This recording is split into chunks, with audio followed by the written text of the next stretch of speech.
Hello students, मेरा नाम है अरुण शर्मा। आप सभी का अरुण कोचिंग क्लासेस में बहुत बहुत स्वागत है। स्टूडेंट्स, आज मैं आपको debentures as a collateral security, अगर हम बुक्स में रिकॉर्ड करते हैं, इसके बारे में बताने जा रहा हूं, है ना। कि अगर हम debenture as a collateral security को रिकॉर्ड करते हैं बुक्स ऑफ अकाउंट में, तो उसका क्या अकाउंटिंग ट्रीटमेंट होगा। कंपनी में decide to record the issue of debenture as a collateral collateral security and for the purpose the following entry is passed। ठीक है, अगर कंपनी ने डिसाइड कर लिया है, ठीक है, अब वो जो है इसको रिकॉर्ड करेगी, तो कौन सी जर्नल एंट्री पास होगी उसके लिए यहाँ पे बताया गया है। डिवेंचर सस्पेंस अकाउंट को डेबिट किया जाएगा और 2% डिवेंचर्स अकाउंट, है ना। तो फर्स्ट ऑफ ऑल क्या होगा, एक तो हमने जो लोन लिया है उसकी एंट्री आ जाएगी, है ना। उसकी एंट्री क्या होगी, उसकी एंट्री होगी बैंक अकाउंट डेबिट। ठीक है, तो बैंक अकाउंट डेबिट हो जाएगा और टू बैंक लोन अकाउंट। ठीक है, जैसे कि मैंने लोन लिया है 90,000 का, 90,000 का, तो ये जो मेरी एंट्री है, ये एंट्री मेरी पास हो जाएगी। ओके, फर्स्ट एंट्री होगी। दूसरा, और इसकी नरेशन लिख देंगे being loan taken from bank. फिर हमने जो डिवेंचर इशू किए हैं उसको रिकॉर्ड करेंगे। Debenture suspense account debit to, जैसे मैंने यहाँ पे लिख दिए 8% debenture account being debenture issued as a collateral security. जैसे मैंने 1 लाख के डिवेंचर इशू किए। ओके, तो ये दो एंट्रीज मैंने पास कर दी। अच्छा, जब यहाँ पे लिखा है when the loan is paid, when loan is paid, जैसे लोन जो था ये मैंने वापस कर दिया, तो स्टूडेंट ये जो पहली एंट्री आपको दिख रही है, इन केस अगर हमने लोन को वापस कर दिया होगा तो इस पहली एंट्री की रिवर्स एंट्री पास हो जाएगी, bank loan account debit to bank account, क्योंकि हमने लोन को पे कर दिया। और ये जो एंट्री आपको सेकंड दिख रही है, above entry is cancelled by means of reverse entry. ठीक है, तो ये सेकंड एंट्री की रिवर्स एंट्री हम पास करेंगे 8% debenture account debit to debenture suspense account. ठीक है, तो ये क्या होगा, रिवर्स एंट्री पास जो है इसकी हो जाएगी और ये एंट्री सेकंड भी कैंसिल हो जाएगी। मतलब पहली दो एंट्री जो हमने पास की है उसकी रिवर्स एंट्री हम जो है वो पास करेंगे, तो ये दोनों एंट्रीज कैंसिल हो जाएंगी, है ना।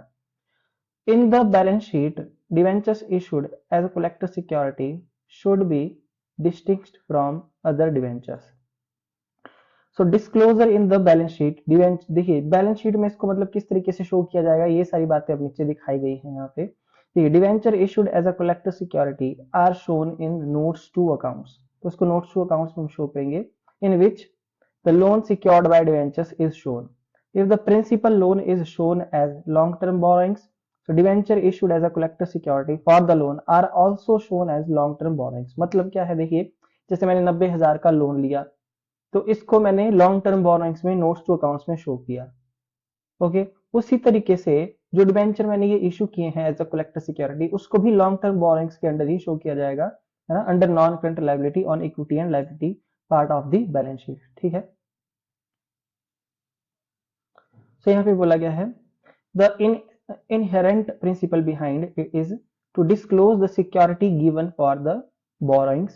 The debenture suspense account is shown as deduction। देखिए, जब हम इसको शो करेंगे, जो डिवेंचर सस्पेंस अकाउंट होगा उसको डिडक्ट किया जाएगा, किससे, डिवेंचर अकाउंट में से। डिवेंचर अकाउंट में से उसको माइनस करेंगे, है ना, नोट्स टू अकाउंट्स में।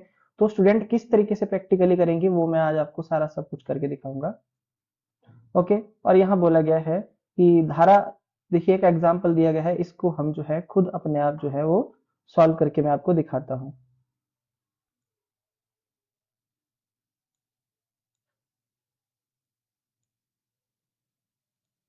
तो यहाँ पे देखिए क्या लिखा गया है, धारा लिमिटेड ने रेज किया है लोन। तो लोन लिया है बैंक से 90,000 का, तो उसकी एंट्री तो मैंने ऊपर पास करके आपको बता दी। और यहाँ पे एज अ कलेक्टर सिक्योरिटी, है ना, हमने क्या किया है, डिवेंचर इशू किए हैं, है ना, 12% डिवेंचर, और इनका अमाउंट है 1 लाख का। तो बैलेंस शीट में किस तरीके से दिखाएंगे, देखिए फर्स्ट ऑफ ऑल आप स्टूडेंट ऐसे एक बैलेंस शीट बना लीजिए, है ना। ओके, यहाँ लिखिए case number 2, when debentures are recorded in books of accounts, issue of debenture as collateral security, है ना। तो यहाँ पे जो हमारी कंपनी का नाम है वो है धारा लिमिटेड। ओके,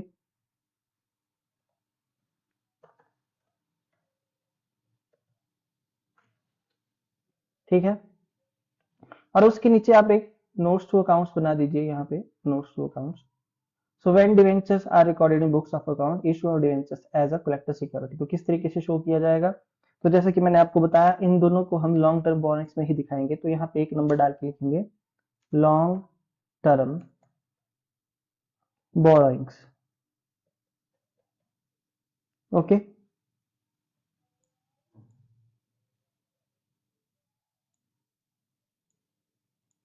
और यहाँ पे इसके नीचे लिख देंगे हम जो हमने लोन लिया है बैंक से, है ना, बैंक लोन, और उस लोन का अमाउंट है 90,000 रुपए। ठीक है, अब डिवेंचर भी इसी में ही शो किए जाएंगे लॉन्ग टर्म बोरोइंग्स में, जैसे कि पीछे थ्योरी में बोला गया था, है ना। देखिए यहाँ लिखेंगे 12% डिवेंचर्स issued as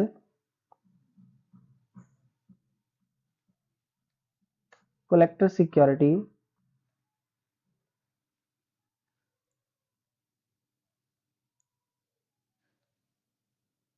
कितने इशू किए हैं, 1 लाख के, है ना। अब इस 1 लाख में से क्या माइनस हो जाएगा, लेस करेंगे,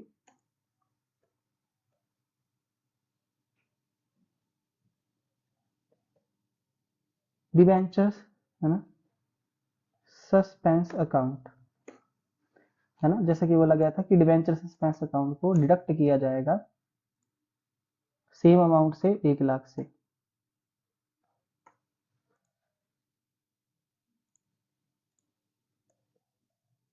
नील, है ना, यहाँ पे नील लिख देंगे।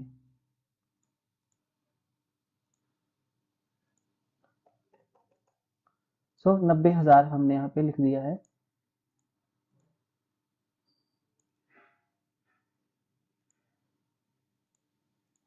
ओके, तो हमारा नोट्स टू अकाउंट्स जो है बन के तैयार हो गया है। इस तरीके से ही इसको मतलब किया जाएगा, ठीक है, नोट्स टू अकाउंट्स में रिकॉर्ड। आई होप आपको इतना समझ में आ गया होगा।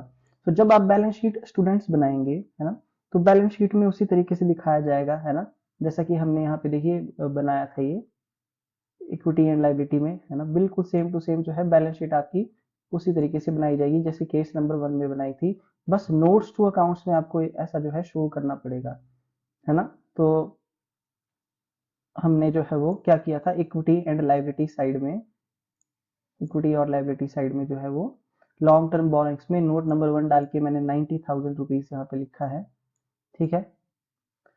ओके, और एसेट साइड में, करंट एसेट में मैंने कैश एंड कैश इक्विवेलेंट लिया है 90,000 का, है ना, जैसे कि मैंने यहाँ पे देखिए एक जो चीज है यहाँ पे, ये कैश एंड कैश इक्विवेलेंट भी हम बना लेते हैं, है ना, ये मैं बनाना भूल गया।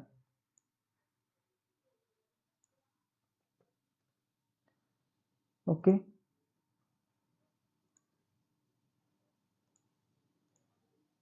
सो इसको हमने बनाया था पिछले इसमें भी केस में, तो ये एज इट इज ऐसा ही बनेगा, है ना, इसमें चेंज नहीं आएगा। यहाँ पे हम जो है इस तरीके से कैश एंड कैश इक्विवेलेंट में कैश एट बैंक को शो कर देंगे।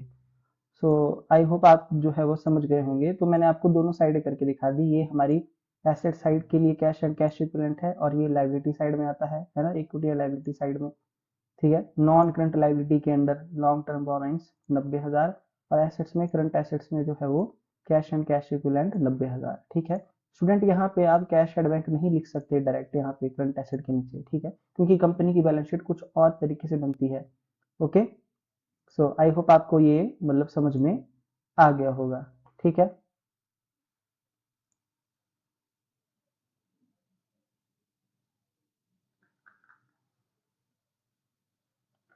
अब उसके बाद आप यहाँ देख सकते हैं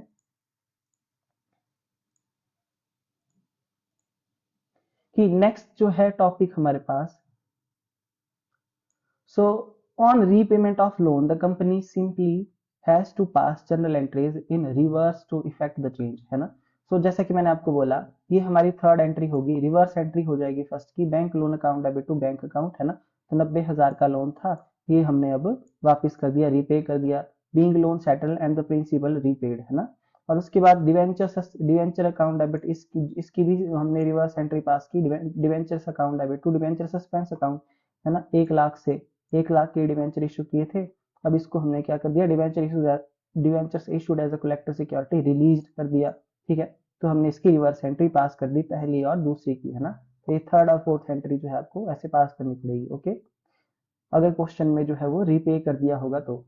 उसके बाद यहाँ बोला गया है when the company fails to repay, देखिए सपोज करिए कंपनी जो है लोन को वापस नहीं कर पाती है ना, the principal loan amount and interest, है ना वो प्रिंसिपल अमाउंट को वापस कर पाती है और ना ही इंटरेस्ट को। The lender can innovate his right vested, है ना, vested in the collateral security. Okay, तो लेंडर को जो राइट है दिया गया कि वो इस जो डिवेंचर किए गए हैं issue as a collateral security उसको यूज कर सकता है, ठीक है। So the journal entry in the said case is as under, देखिए अगर यहाँ पे नॉन पेमेंट, यहाँ पे लिखा है नॉन पेमेंट ऑफ लोन, ठीक है, मतलब लोन को वापस नहीं किया गया है, तो उस केस में क्या एंट्री होगी, bank loan account debit. Okay, जो बैंक लोन अकाउंट होगा वो यहाँ पे जैसे 90,000 का है सपोज करिए था ना लोन, वो यहाँ पे डेबिट कर दिया। ओके, और हमारे जो इंटरेस्ट है सपोज करिए इस पे जो हमारा इंटरेस्ट है वो कितना है, जैसे 10,000 का ही मैं बोल देता हूँ, ओके 10,000 का इंटरेस्ट है। Okay, to 8% debenture account, 8% debenture account कितना हो गया ये 1 लाख, तो 1 लाख के ही तो हमारे debenture as a collateral security हमने इशू किए थे 1 लाख। ओके, तो ये पूरा जो है कंप्लीट 1 लाख हो जाता है, ठीक है। तो यहाँ पे लिखा हमने कलेक्टर सिक्योरिटी यूटिलाइज, जो हमने डिवेंचर इशू किए थे 1 लाख के उसको हमने यूटिलाइज कर लिया है ड्यू टू किस वजह से, default in payment of loan, ठीक है। तो मतलब लेंडर यानी कि बैंक वालों को ये अधिकार होगा कि उन्होंने लोन दिया है ना, और कंपनी ने अगर पे नहीं किया नॉन पेमेंट ऑफ लोन, तो कंपनी क्या कर सकती है, ये जो डिवेंचर इशू किए थे एज अ कलेक्टर सिक्योरिटी उसका यूज कर सकती है, ठीक है। और उस केस में ये एंट्री पास होगी, है ना, ये किस केस में है, जब पेमेंट ना की हो लोन की, तो ठीक है, पेमेंट कर दी हो तो मैंने आपको ऊपर बता दिया, फिर ये रिवर्स एंट्री जो है थर्ड और फोर्थ पास हो जाएगी, है ना। तो स्टूडेंट ये भी जो है क्वेश्चन में पूछा जा सकता है आपसे। अच्छा, उसके बाद यहाँ पे क्या बोला गया है, देखिए the amount to be credited, है ना, the amount to be credited debentures account above is the sum of principal and interest outstanding on loan. देखिए जो अमाउंट हमने क्रेडिट किया है डिवेंचर अकाउंट में, देखिए ये वाला 1 लाख, इसमें प्रिंसिपल अमाउंट तो है यानी कि 90,000 का अमाउंट तो है, साथ में इंटरेस्ट भी है 10,000 का, है ना। The outstanding interest account shows accumulated interest on the loan, ठीक है, for the period between date of default and the date of invoking security by the lender। Okay, तो यहाँ पे क्या बोला गया है, ये जो आउटस्टैंडिंग इंटरेस्ट अकाउंट डेबिट किया गया है ना, ये ये जो अमाउंट है इसमें कैसा अमाउंट है ये, so outstanding interest account shows accumulated interest on loan, accumulate का मतलब होता है जो संचित होता रहता है, लोन जो इकट्ठा होता रहता है, इंटरेस्ट है ना, वो एक्यूमुलेटेड इंटरेस्ट है ये, और ये किस पीरियड का है, डेट ऑफ डिफॉल्ट, है ना, जब से वो डिफॉल्टर बना डेट का, है ना, एंड द डेट ऑफ इनोवेकिंग, जब लेंडर ने जो है वो कॉल किया सिक्योरिटी के लिए, है ना, सिक्योरिटी के लिए जो है वो बोला। ओके, तो उस इन दोनों date of default, date of default and date of invoking यानी कि date of call security by the lender, जब जो है लेंडर ने कहा, बैंक वालों ने बोला कि अब जो है हम सिक्योरिटी को यूज कर लेते हैं, ठीक है। तो इन दोनों डेट के बीच का जो है वो ये इंटरेस्ट जो है वो एक्यूमुलेट होता रहेगा और यहाँ पे हम इसको डेबिट कर देंगे, ठीक है। सो आई होप आपको आज का टॉपिक ठीक लगा होगा, है ना। मैंने आपको जो है वो शो कैसे किया जाता है ये भी बता दिया और जर्नल एंट्रीज भी आपको मैंने करके दिखा दी, ठीक है स्टूडेंट। तो आज के लिए इतना ही, कहीं कोई भी प्रॉब्लम होगी तो आप पूछ सकते हैं। Thank you so much.